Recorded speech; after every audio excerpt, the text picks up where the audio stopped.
Co. Selling you with confidence and EQ.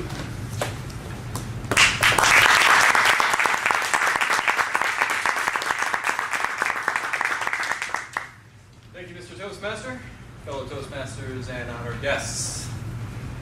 Selling you with confidence and EQ. How many of you, Mr. Toastmasters, have felt you needed an additional edge when making a presentation or in a meeting or maybe even in a job interview?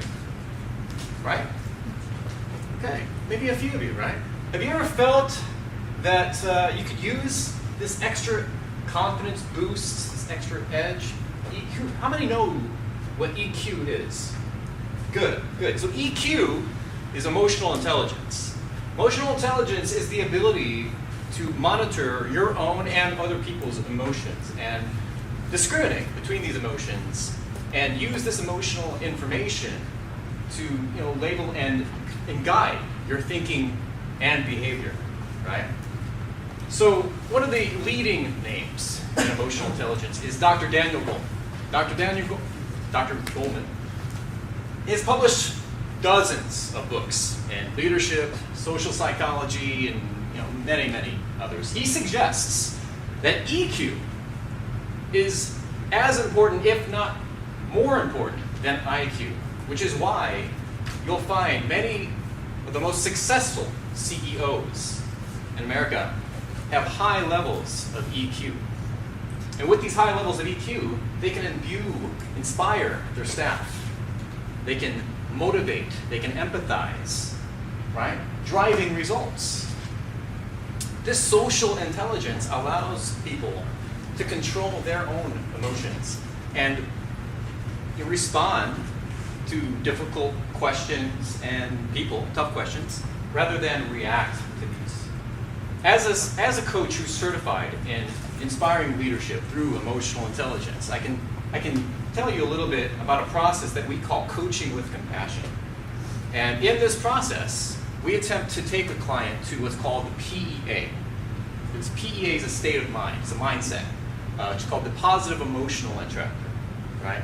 When someone's in the PEA state of mind, they're much more open to new ideas, concepts, thoughts, right?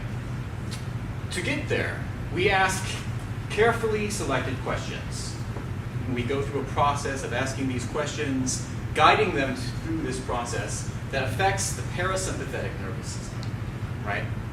When, over time, we can affect the parasympathetic nervous system, or PSNS, we can move them from what's the NEA, which is the negative emotional attractor, into this PEA state. And that's where you want them to be. In visible signs when they're there, they're visibly happier, they're smiling, there's joy, there's like these sparks in their eye. You want to try to hold them there, because depending on what you're trying to do, you want to get them there to introduce these new ideas, maybe to motivate them, maybe to inspire them to do something, to accept a new idea or a new challenge, right? So you're inspiring them or imbuing them with this new confidence to try to motivate them to do something, some task, right? That's why these CEOs are so successful when they have these high levels of EQ. So moving on from that, part of the process is getting to that PEA state is the ideal self, or the IS. The ideal self is what you would be doing 10 to 15 years from now if money was no object, right? Imagine there was a video camera videotaping you. What would you be doing? Where would you be doing it? Who would you be doing it with? What do you want your legacy to be, right? To get into this ideal self. And so they're there. This is what I want to do. This is what I'm about. This is what my values are. This is in contrast to your ought self. Your ought self is what society tells you what you ought to be, right? This is what you ought to be. To be successful, you ought to be doing this. You ought to be making this much money, or you ought to look like this.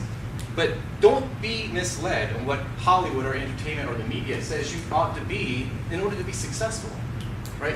What makes you you? What are you good at? What are your values? What are your USPs, your unique selling points? That's what you should focus on.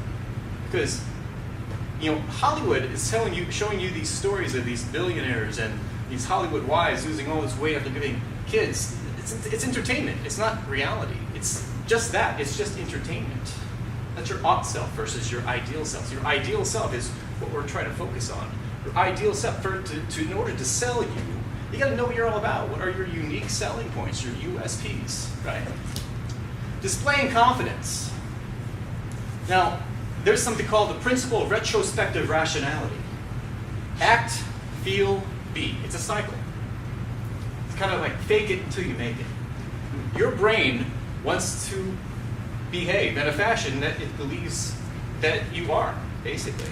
So if you act confident, you'll be confident, and you'll feel confident, and you'll be confident. So act, feel, be. Fake it until you make it. Like I said, what makes you you? What are you good at? Right? The principle of retrospective rationality. What makes you unique? In conclusion, I want you all to do a body audit right now. How are you sitting in your chair? Visual.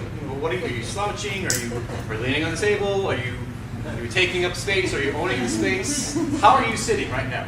You notice that I walked out doing this at the beginning of my speech. This is a power pose. Power dynamics are expressions of power and dominance, which are from the animal kingdom, but it's not limited to just the animal kingdom. So power dynamics, power posing, has been proven to increase testosterone levels in the body and decrease cortisol levels in the body. So if you've got a big meeting coming up, big presentation, or a job interview, I encourage you to get there a little early and power pose in the mirror, in the bathroom. Right? Don't do it in the interview because I don't know. But power pose, hold that pose for 2 minutes, and your testosterone levels will go up. You'll feel more confident. Act more confident, you'll feel more confident, and you'll be more confident. Just fake it until you make it. Act, feel, be. So you're not you are a superstar. Mr. Toastmaster.